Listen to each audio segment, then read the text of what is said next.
নমস্কার শ্রোতা বন্ধুরা, ঋতুধারা মনোরমা সাধু ইউটিউব চ্যানেলে আজ একটি নতুন গল্প শুনতে চলেছেন। আজকের গল্পের নাম নদী। লিখেছেন প্রখ্যাত লেখক প্রচেত গুপ্ত। দূরে কোথায় যেন ঢাক বাজছে। কোথায় বাজছে? ওপারে? হতে পারে, আবার নাও হতে পারে। নদীর কাছে এরকম হয়। আলো, বাতাস, শব্দরা অনেক সময় ধাঁধায় ফেলে। কোনটা কোন পারের বোঝা যায় না। এই নদীটা তেমন চওড়া নয়, ওদিকের অনেকটা দেখা যাচ্ছে। এই তো খানিক আগে সাইকেল চালিয়ে একটা লোক চলে গেল। যাওয়ার সময় হাঁক দিল, ফকির, এই ফকির। কে ফকির? ফকির কোথায় থাকে কিছুই জানা গেল না। তবু কিছুক্ষণের মধ্যেই সেই হাঁক জলে ভেসে এদিকে চলে এলো। ওপারের ফকির কাউকে কিছু না বলে এপারের হয়ে গেল। ঢাকের বেলাতেও সেরকম কিছু হচ্ছে। পাড় এলোমেলো হয়ে যাচ্ছে। তবে যেখানেই বাজুক, দুর্গা পুজোর দিনে ঢাকের আওয়াজ খুবই সুন্দর একটা জিনিস। শুনলেই আনন্দ হয়। এখন কিন্তু হচ্ছে উল্টোটা। ঢাকের বাজনায় মন তেতো হয়ে যাচ্ছে। শুধু তেতো নয়, রাগে গা চিড়বিড় করছে। বাবলুর ইচ্ছে করছে খানিকটা তুলো জোগাড় করে দুটো কানে ভালো করে গুজে বসে থাকে। তাহলে আর এই বাজনা শুনতে হবে না। বাবলু বাংলোর বারান্দা থেকে সরে এলো।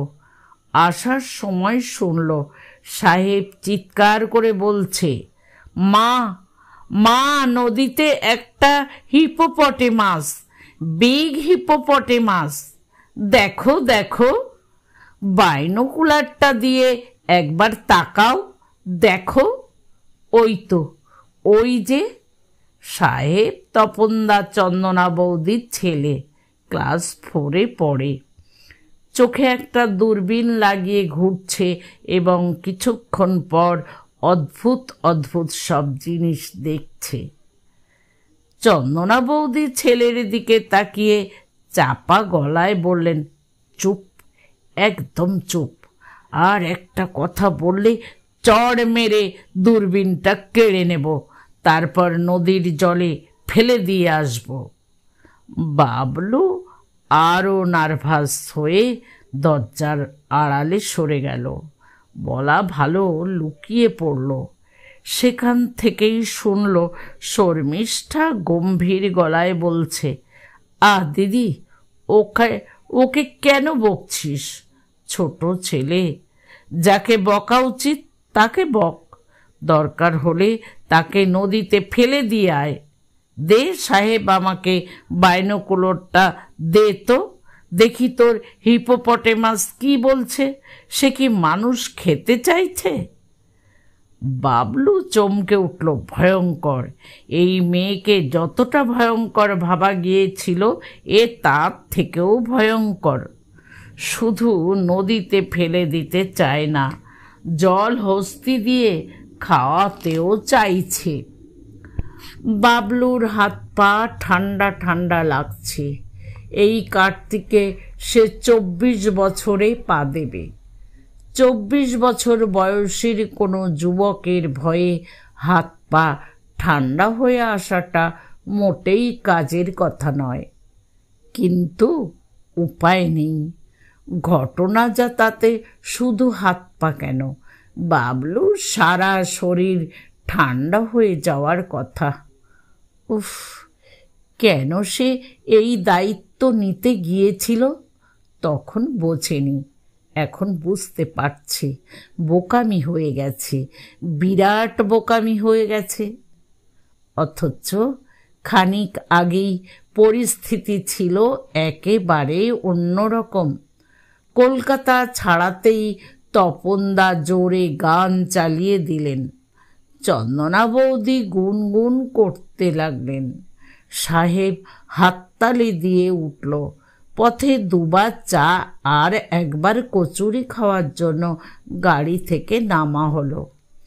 অতিরিক্ত উৎসাহের কারণে গোটা পথটাই বাবলু হাত টাত নেড়ে বিভিন্ন বিষয় ভাষণ দিতে থাকে। এক সময় শর্মিষ্ঠা গম্ভীর মুখে বলে, বাবলু বাবু, আপনার কি কোনো সমস্যা হয়েছে? মেয়েটা পিছনের সিটে তার দিদির পাশে বসেছে। কি যেন খাচ্ছে। কি খাচ্ছে? চুইংগাম। চুইংগাম হলে ঠিক আছে, কিন্তু পান হলে খুব খারাপ হবে। একটা সুন্দরী মেয়ে প্যান্ট শার্ট পরে কচর মচর করে পান খাবে, এটা মানা যায় না। বাবলুর খুবই জানতে ইচ্ছে করছে, কিন্তু সাহস হচ্ছে না। শর্মিষ্ঠাকে সে মোটে দুদিন হলো দেখছে। দিল্লিতে পড়াশোনা করে। পুজোর ছুটিতে কলকাতায় দিদির বাড়িতে বেড়াতে এসেছে। বাবলুর অভিজ্ঞতা বলছে, বাইরে একা থেকে পড়াশোনা করা মেয়েরা রাগী ধরনের হয়। তার চণ্ডীগড়ে পড়া এক ভাগ্নি এরকম ছিল, রকচটা, তার ওপর ক্যারাটে জানত। এই মেয়েও কি সেরকম রাগী আর ক্যারাটে জানে? কি হলো বললেন না? আপনার কি কোনো সমস্যা হচ্ছে? বাবলু নার্ভাস হয়ে হাসল, বলল, সমস্যা? কই না তো। সমস্যা কি? চমৎকার রাস্তা। শর্মিষ্ঠা কঠিন গলায় বলল, সমস্যা না হলে একটু চুপ করে বসুন এবং চমৎকার রাস্তা দেখুন। বাবলু নিশ্চিত হলো এই মেয়ে রকচটা, সম্ভবত ক্যারাটেও জানে। সে দ্রুত তার ভাষণ বন্ধ করে। শরতের কিছু কিছু সকালে আকাশ এক ধরনের নীল রং গায়ে মেখে বসে থাকে। বৃষ্টি ধোয়া নীল। হাত বাড়ালেই সেই রং খানিকটা আঙুলে লেগে যায় এবং চট করে তোলা যায় না। আজও সেরকম একটা সকাল। সেই সকালে গাড়ি নিয়ে বেরিয়ে পড়া হয়েছে। তপনদাই গাড়ি চালাচ্ছেন। দূরের কোনো ট্যুরিস্ট স্পট নয়, মাত্র ঘন্টা তিনেকের রাস্তা। একদিনের বেড়ানো। আজ রাত কাটিয়ে কাল বিকেলে ফেরা হবে। ঠিক হয়েছে, ফেরার পথে আরতি দেখা হবে গ্রামের কোনো পুজো মণ্ডপে বসে। সেই মণ্ডপ বাছাইয়ের সময় লক্ষ্য রাখা হবে যাতে খানিকটা পথ আল দিয়ে হেঁটে যেতে হয়। শর্মিষ্ঠা দিল্লিতে গল্প শুনে এসেছে। আলপথ ধরে হেঁটে পুজো দেখতে যাওয়া নাকি একটা দারুণ ইন্টারেস্টিং ঘটনা। আলপথে হাঁটার রোমাঞ্চ এবং পুজো দেখার মজা দুটোই একসঙ্গে পাওয়া যায়। তপনদা চন্দনা বৌদিদের এই পারিবারিক ভ্রমণে বাবলুর জায়গা হওয়ার কোনো কারণ নেই। সে এই পরিবারের কেউ নয়, একজন সামান্য পরিচিত মাত্র। ছুটি ছাটার দিনে তাদের বাড়িতে ঘুরঘুর করে। তপনদা বড় চাকরি করেন, যদি একটা কিছু যোগাযোগ হয়ে যায় এই আশায় ঘুরঘুর। তপনদা প্রশ্রয় দিলেও চন্দনা বৌদি বাবলুকে একেবারেই পছন্দ করেন না। তিনি মনে করেন বাবলু একটি বড় সড়ো অপদার্থ। এই ছেলের চাকরি বাকরি জোটা তো দূরের কথা, এই ধরনের অপদার্থ ছেলের আশেপাশে থাকাটাও বিপদের। একদিন বড় বিপদ হলে তার স্বামীর শিক্ষা হবে। মনে হচ্ছে আজ সেই বিপদই হয়েছে। বাবলুকে আজ সঙ্গে নেওয়ার কারণ বেড়ানোর এই জায়গাটা তারই ব্যবস্থা করা। শর্মিষ্ঠা দুম করে আবদার করে বসছে, পুজোর মধ্যে একদিন সে কলকাতার ভিড় থেকে পালাতে চায়। চন্দনা বৌদিদের মাথায় হাত পড়ল। সর্বনাশ, কোথায় পালাবে? এই সময় সব পাওয়া যায়, কিন্তু হুট করে বেড়ানোর জায়গা পাওয়া যায় না। ড্রয়িং রুমে বসে বাবলু চা খাচ্ছিল। এমনি দিনে তাকে শুধু চা দেওয়া হয়, পুজোর সময় বলে একটা সন্দেশও দেওয়া হয়েছে। ঘটনা শুনে সন্দেশটা হাতে নিয়ে তড়াক করে লাফ দিয়ে উঠল, বলল, আমি দেখছি। বাবলু বেরিয়ে যাওয়ায় চন্দনা বৌদি মুখ বেঁকিয়ে বললেন, দূর, ওই ছেলে কি পারবে? ও গাধা বেড়ানোর কি জানে। তপনদা বলেন, আহা, দেখা যাক না। সত্যি দেখা গেল। বিকেলে একগাল হাসি নিয়ে বাবলু হাজির। জানালো ব্যবস্থা হয়ে গেছে। মোটে 3 ঘন্টার ঝা চকচকে গাড়ির পথ। পথ যেখানে শেষ সেখানেই নদী। নদীর নামটা মনে পড়ছে না, তবে নদী বড় নয়, ছোট। বড় কথা হলো চারপাশে কিছু নেই, কেউ নেই, ঠিক যেমনটি চাওয়া হচ্ছে। শুধু একটা বাংলো আছে, একতলা বাংলো। সেই বাংলো ছবির মতো সুন্দর, বড় বড় ঘর। প্রতিটি ঘর থেকে শুধু নদী দেখা যায় না, ঘরের পিছনে নদী পর্যন্ত যাওয়ার জন্য আলাদা সিঁড়িও আছে, প্রাইভেট সিঁড়ি। ইচ্ছে করলে মাঝরাতে পা টিপে টিপে বেরিয়ে নদী পর্যন্ত ঘুরে আসা যাবে, কেউ জানতে পারবে না। চন্দনা বৌদি চোখ সরু করে বললেন, এই বাংলো তুমি কি করে জোগাড় করবে? তার গলা শুনেই বোঝা গেল তিনি বাবলুর কথা বিশ্বাস করতে পারছেন না। বাবলু গদগদ ভঙ্গিতে জানায়, জোগাড় করব কি, অলরেডি জোগাড় হয়ে গেছে। এই জায়গার খোঁজ লোকজন বিশেষ জানে না, সব সময়ই ফাঁকা পড়ে থাকে। আমার ছোট মামার এক বন্ধু ইরিগেশন ডিপার্টমেন্টে বালির বস্তা সাপ্লাই করেন। তিনি খবর দিলেন, ওখানেও খবর চলে গেছে। বাংলো এখন একদিনের জন্য আমাদের, শুধু আমাদের। তপনদা চিন্তিত মুখে পড়ল, দেখো বাবা, শুধু তোমার ছোট মামার বন্ধুর ভরসায় চলে যাওয়াটা কি ঠিক হবে? গিয়ে যদি দেখি। বাবলু আবার হাসল। এবার হাসির মধ্যে একটা যুদ্ধ জয়ের কায়দা আছে। বলল, গিয়ে দেখবেন গঙ্গা মুরগির ঝোল আর ভাত করে রেখেছে। আমি রান্নায় ঝাল কম দিতে বলেছি, সঙ্গে ছোট ছেলে আছে। শর্মিষ্ঠা চোখ সরু করে বলল, গঙ্গা? গঙ্গাকে?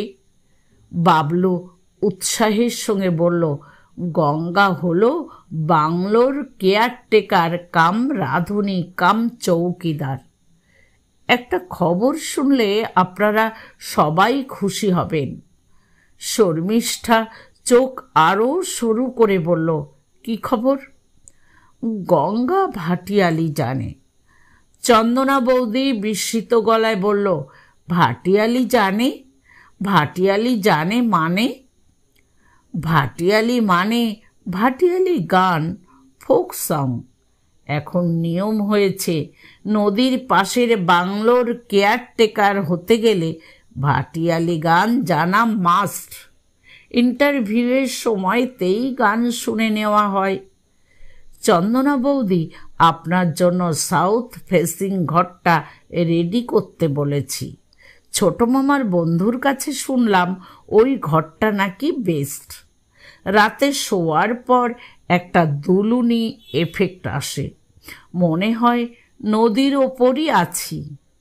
বাবলু একটু থামল, তারপর শর্মিষ্ঠার দিকে তাকিয়ে বলল, আপনি নিশ্চয় রাতে পড়াশোনা করবেন, সামনেই ফাইনাল, সেই কারণে আপনার জন্য ব্যবস্থা করতে বলেছি পশ্চিমের ঘর।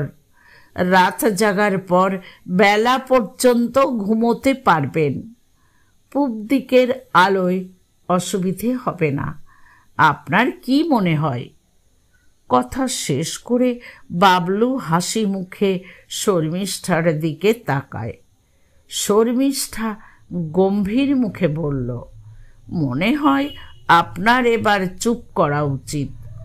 আপনি একটু বেশি কথা বলছেন। দুপুরের মুখে মুখে পৌঁছে দেখা গেল বাবলুর কথা সত্যি।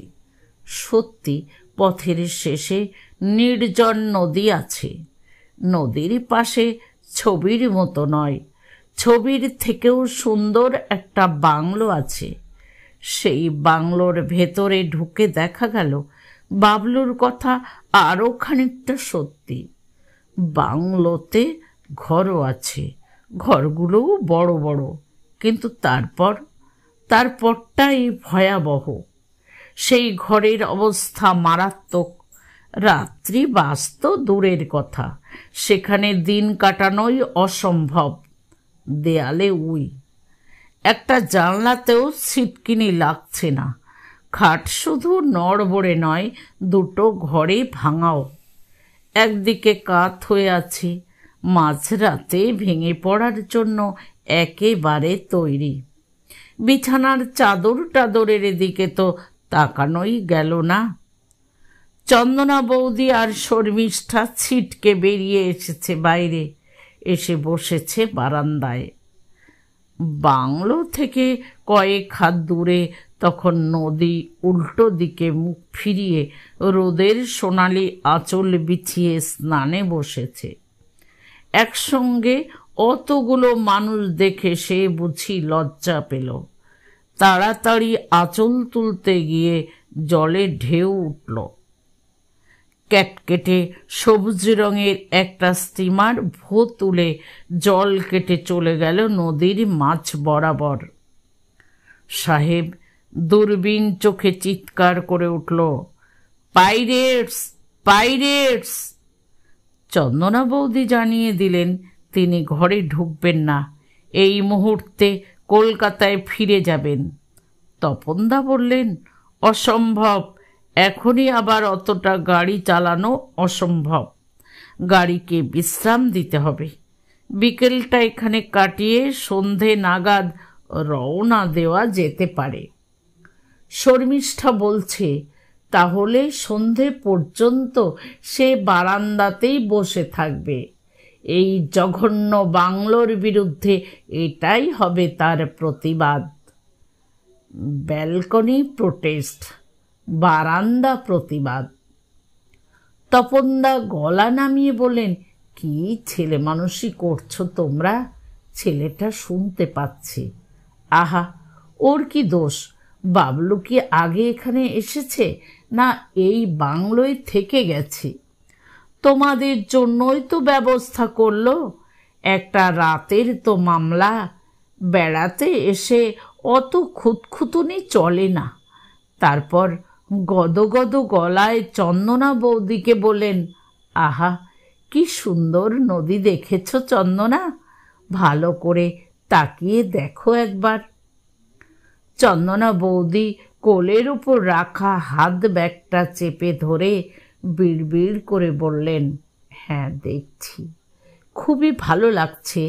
এত ভালো লাগছে যে ইচ্ছে করছে তোমার ওই বাবলু আহাম্মকটাকে ধরে নিয়ে গিয়ে নদীতে 20 বার চুবিয়ে আনি। সাহেব হাততালি দিয়ে বলে উঠল, কি মজা, বাবলু মামাকে চোবানো হবে, কি মজা, কি মজা। প্রথম দিকটায় গঙ্গাকে খুঁজে পাওয়া যায়নি, তাকে আবিষ্কার করা গেল খানিক পরে রান্নাঘরে। সে খুবই লাজুক প্রকৃতির মানুষ, অতি বিনয় এবং লজ্জার সঙ্গে সে অতিথিদের 3টি তথ্য জানায়। তথ্য নম্বর 1, মুরগি পাওয়া যায়নি, তবে চিন্তার কোনো কারণ নেই, ডিমের ঝোল চাপানো হয়ে গেছে। খরচ একটু বেশি পড়েছে এই যা। তথ্য নম্বর 2, ঘর পছন্দ হয়নি তো কি হয়েছে, ঘরেই যে থাকতে হবে এমন মাথার দিব্যি তো কেউ দেয়নি। 10-20 টাকা পেলে গঙ্গা রাতে হল ঘরে মেঝেতে চমৎকার বিছানা পেতে দিতে পারে, ঢালা বিছানা।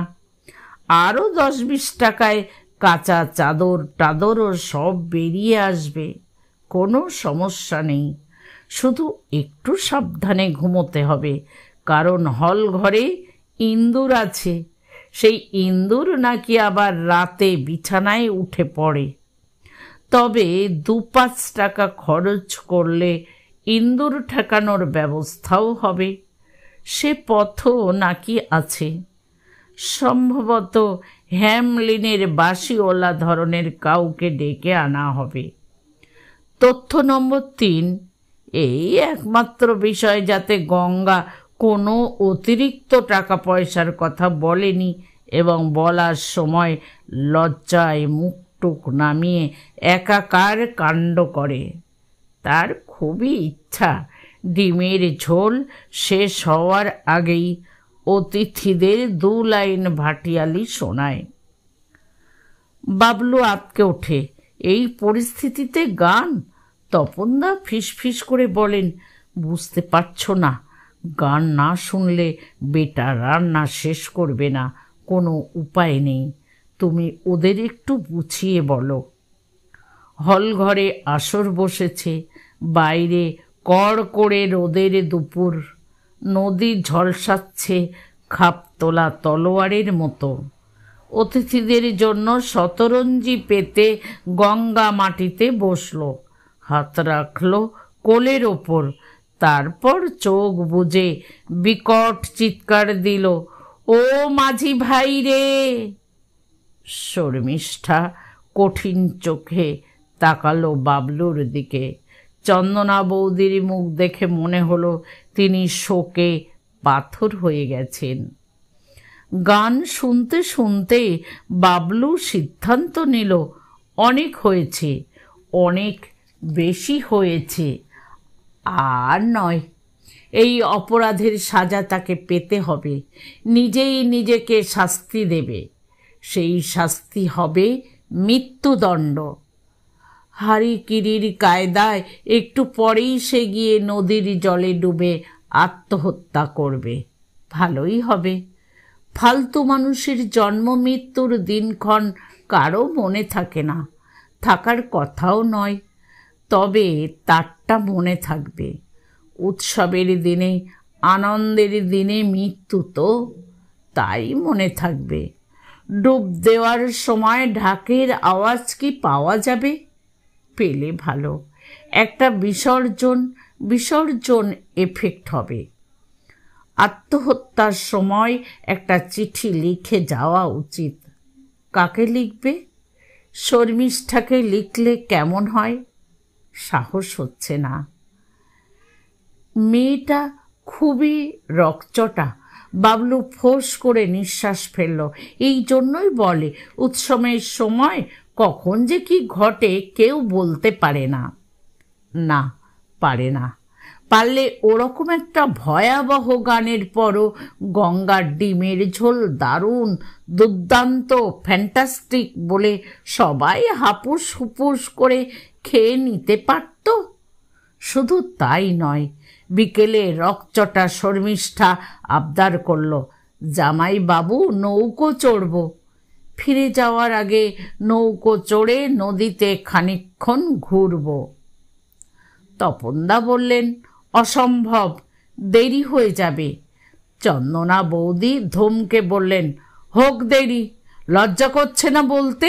এরকম একটা জঘন্য জায়গায় নিয়ে এসেছ, যাও এখনই ওই গাধাটাকে নৌকো ঠিক করতে বলো, নৌকো যেন ভালো হয়। বাবলু আত্মহত্যার প্রোগ্রাম স্থগিত রেখে এখন নৌকো খুঁজছে, খুবই উৎসাহের সঙ্গে খুঁজছে। বাংলো কেলেঙ্কারির পরেও যে তাকে এরকম একটা দায়িত্ব দেওয়া হবে সে ভাবতেও পারেনি। সমস্যা, এই নদীতে নৌকোও তেমন নেই, থাকলেও ছোট ছোট ডিঙি ধরনের জিনিস, এসবে চলবে না। হাবি জাবি কিছুতে ওদের তোলা যাবে না। নৌকো সাবধানে বাঁচতে হবে, বাংলোর মতো যেন না হয়, একটা ভেলকি দেখিয়ে দিতে হবে। লাস্ট চান্স, শেষ সুযোগ, একটা বড় নৌকো চাই, সাজানো গোছানো নৌকো। পালতোলা কি পাওয়া যাবে? পেলে খুব ভালো হয়। শর্মিষ্ঠা চমকে যেত, এই মেয়েকে চমকে দেওয়া দরকার। পছন্দ মতো নৌকো পাওয়া গেল সন্ধ্যের মুখে। পাল না থাকলেও গায়ে নকশা আছে, রঙিন নকশা। ছইয়ের মাথায় খড়, ভেতরে পাতলা গদি, তাতে সাদা চাদর, তাকিয়া। বাইরে পাটাতনের ওপর বসার জায়গাও সুন্দর। তপনদা, চন্দনা বৌদি সেখানে বসলেও শর্মিষ্ঠা বসেনি। সে ছইয়ের ওপাশে গেছে, গিয়ে বসেছে নৌকোর গায়ে। নৌকোর গায়ে না বসলে দুলুনির মজাটাই নাকি পাওয়া যায় না। আপত্তি করায় বলেছে সে নাকি ইউনিভার্সিটির সুইমিং চ্যাম্পিয়ন। বাবলুর একথা পছন্দ হয়নি। জলে পড়লে ঠেলা বুঝবে, চ্যাম্পিয়নগিরি বেরিয়ে যাবে। সাহেব দূরবীন চোখে লাগিয়ে চিৎকার করে উঠল, পঙ্খিরাজ, পঙ্খিরাজ! নৌকো ছাড়লে চন্দনা বৌদি তার স্বামীর কানের কাছে ফিসফিস করে বললেন, গাধাটা ব্যবস্থা খারাপ করেনি। নৌকোর এদিকটায় কেউ নেই। সাহেব ঢুকেছে ছইয়ের ভেতর, শর্মিষ্ঠা আর বাবলু ওদিকে, তাদের দেখা যাচ্ছে না। তপনদা চন্দনা বৌদির দিকে সরে এলেন। সন্ধে নামছে, জলের রং এখন স্লেটের মতো। মাথার উপর দিয়ে ব্যস্ত হয়ে উড়ে গেল কয়েকটা পাখি। চন্দনা বৌদি মুখ তুলে উড়ে যাওয়া পাখি দেখতে দেখতে বললেন, ভাবছি রাতটা ওই হতচ্ছাড়া বাংলোতেই থেকে যাব। ওই বাংলোয়? পাগল নাকি? তোমাদের পাল্লায় যখন পড়েছি, পাগল না হয়ে উপায় আছে? গঙ্গা তো বলল টাকা পেলে সব ব্যবস্থা হয়ে যাবে। বেশি করে দিও, দেখবে ইঁদুর টিঁদুর সব পালিয়েছে। রাতে কিন্তু চিকেন খাবো। এই দেখো দেখো, পাখিগুলো আবার ফিরে আসছে, মনে হয় পথ হারিয়ে ফেলেছে, তাই না গো? আরে দেখবে তো, কি আমার মুখের দিকে হাঁ করে তাকিয়ে আছো? ন্যাকা! তপনদা মুচকি হেসে মুখ তুললেন। অন্ধকার আকাশে সত্যি সত্যি উড়ে গেল কটা সাদা পাখি। আচমকা দুলুনি সামলাতে তপনদা স্ত্রীর হাত ধরলেন এবং ছাড়লেন না। ছইয়ের ওপাশে তখন শর্মিষ্ঠা বাবলুকে ধমক দিচ্ছে, চোখ পাকিয়ে বলছে, এই আপনি দাঁড়িয়ে আছেন কেন? জোরে একটা ঢেউ এলেই টুপ করে জলে পড়বেন। আকাশের দিকে হাঁ করে তাকিয়ে পাখি দেখা বেরিয়ে যাবে তখন। কায়দা না করে চলে আসুন, এখানে এসে বসুন। বাবলু আমতা আমতা করে বলল, বাপরে, ওখানে বসবো? আমি তো সাঁতার জানি না, পড়ে টড়ে যাই যদি। শর্মিষ্ঠা কঠিন গলায় বলল, কোনো অসুবিধে নেই, আমিও সাঁতার জানি না, আসুন। ছই ধরে নিজেকে সামলে বাবলু ভয়ে শর্মিষ্ঠার পাশে গিয়ে বসে। একটা চাঁদ উঠছে নদীর ওপর, মস্ত বড় চাঁদ, নদীর চাঁদ। হাসি হাসি মুখে সে তাকিয়ে আছে চুপি চুপি ভেসে যাওয়া এই নৌকোটার দিকে। নদীর চাঁদের মজা হলো, যেদিন তার মন খুব ভালো হয়ে যায় সেদিন সে লম্বা সিঁড়ি নামিয়ে দেয় একেবারে সেই জল পর্যন্ত। কেউ চাইলে সেই সিঁড়ি বেয়ে উঠে যেতে পারে, ঘুরে আসতে পারে তার কাছে। আজ মনে হচ্ছে সেই ঘটনাই ঘটবে। এই নৌকোর মানুষগুলোর জন্য খানিক পরেই চাঁদ নদীতে নামিয়ে দেবে তার রূপলি আলোর সিঁড়ি। দূরে কোথায় যেন ঢাক বাজছে, উৎসবের ঢাক। কোথায় বাজছে? কোন পাড়ে? বন্ধুরা, গল্পটি বর্তমান রবিবাসরে প্রকাশ হয় 2006-এর 24শে সেপ্টেম্বর। গল্পটি এখানেই শেষ হলো। যদি আপনাদের ভালো লেগে থাকে তাহলে আমার সঙ্গে থাকবেন, সঙ্গে রাখবেন। ধন্যবাদ।